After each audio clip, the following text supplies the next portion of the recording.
Hi friends, మేమైతే కూరకారం ఆడించుకుంటున్నామండి.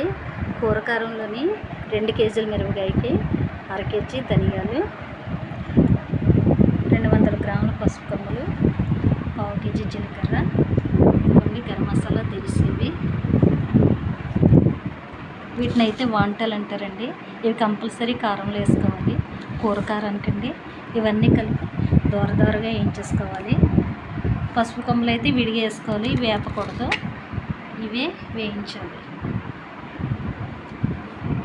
2 కేజీల మిరపకాయలకండి దోరగా వేపాలండి.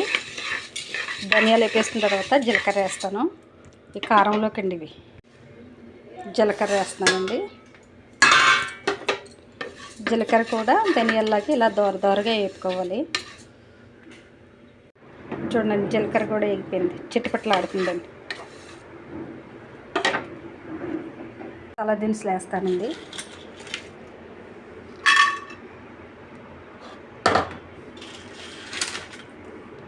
పలావ్ కూడా వేస్తానండి. యాలకులు, లవంగీలు, దాల్చిన చెక్క, బిర్యానీ ఆకు కూడా వేస్తానండి.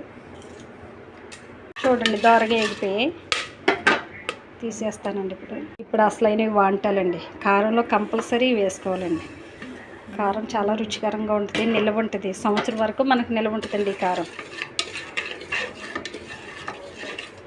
2 కేజీలు ఎండుమిరపకాయలకండి ఈ సామాన్లన్నీ కలిపి వేపేసి వాటిలో వేసేస్తానండి. దీన్ని చేట అంటారండి. మీరు చూసి చాలా కాలం అయింటుంది.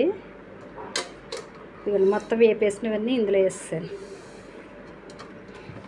ధనియాలు, జీలకర్ర, వాంటలు, మసాలా దినుసులు 2 కేజీలు ఎండుమిరపకాయలకండి ఈ సామాన్లు దోరగా వేపేసుకుని మిరపకాయల్లో కలిపి పసుపు కొమ్మలు కూడా కలిపి ఆడించేసుకుంటే కారం 2 సంవత్సరం వరకు నిల్వ ఉంటుందండి.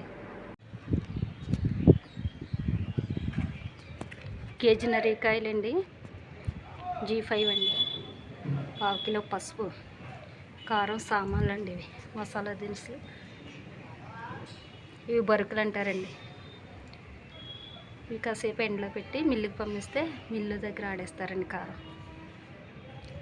ఇది సంవత్సరం నిల్వ ఉంటుందండి కారం. మిరపకాయలు ఎండబెట్టానండి. ఎండబెట్టిన మిరపకాయలు సామాన్లు వేపేసిన సామాన్లు అన్నీ కలిపి ఎండబెట్టి సాయంత్రం వరకు ఎండలో ఉంచి సాయంత్రం మిల్లుకి పంపించానండి. మిల్లు పట్టించి ఇలాగ ఆడించండి. ఈ కలర్ఫుల్గా ఉంటుందండి. చూడండి, నేను ఇందాక చెప్పినట్లుగా బొరుకులు అంటున్నాను కదా, ఆ బొరుకులు మామూలు కాయల్లోనే ఒక 1/2 కేజీ మిరపకాయలు కలుపుకుంటండి. ఈ కలర్ ఎప్పుడు కూడా ఇలా రెడ్డిష్గా ఉంటుంది అన్నమాట. సంవత్సరం వరకు ఈ కలర్ ఇలా నిలిచి ఉంటుందండి. వీడియో నచ్చితే మీకు లైక్ చేయండి.